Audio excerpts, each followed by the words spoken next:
د هرات په اړه تازه او نوی خبر. هرات کې دویمې زلزله. نیویارک ټایمز: د دې زلزلې زیانونه کم دي خو خلک یې ویرولي.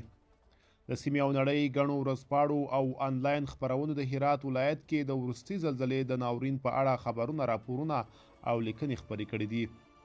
په هرات کې د چهارشنبې په سهار وختي دویمه زلزله د ګڼو نړیوالو رسنیو د خبرونو په سرټکو کې وه.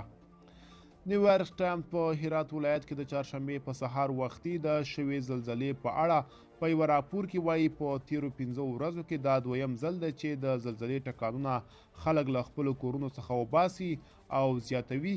زرګونه نور چې تر دې مخکې د شنبې د ورځې زلزلې ټکانونو ویرولي، لا د مخه له کورونو بهر په خیمو او یا له نورو توکو په جوړو کړو جونګړو کې اوسېږي. د چهارشنبې د زلزلې په اړه نیویارک ټایمز د هرات په آرګ هوټل کې د میاشتو خپلو خبریالانو له قوله لیکلي چې د هوټل دیوالونه سخت ولړزېدل. کله چې د هوټل میلمنو بهر منډې وهلې، د هوټل د تالار روښانه څراغونه مړه شول او د ځینو خونو د چتونو ټوټې په غولي راپرېوتې. ورځپاڼه د محمد رضا په نوم په هرات کې د یوه ډاکټر کیسه کوي چې فکر یې کاوه د شنبې د ورځې د زلزلې پس لړزلې ختمې شوې او په همدې ډاډ په کور کې ویده و.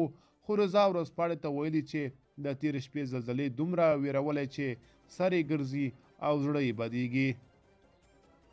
ورځپاڼه وایي داسې ښکاري چې د چهارشنبې د ورځې د زلزلې تلفات او ویجاړۍ تر 3 ورځې مخکې شوې زلزلې کمې وې، ځکه د لیکوال په باور یو خوا دا زلزله هرات ښار ته نږدې شوې چیرې چې ډېرې ودانۍ کانکریټي دي او د هغو ولسوالیو په څیر له خامو خښتو او خټو نه دي جوړې، چیرې چې د 3 ورځو مخکې زلزلې درنه مرژوبله واړوله. بله دا چې د زلزلې له ویرې ډېر خلک له کورونو بهر ویده وو. خو نیویارک ټایمز د هرات ښار تاریخي لرغونتیا ته په پام ویلي چې دغلته لرغونې ودانۍ د زلزلې له زیانونو خوندي نه دي پاتې.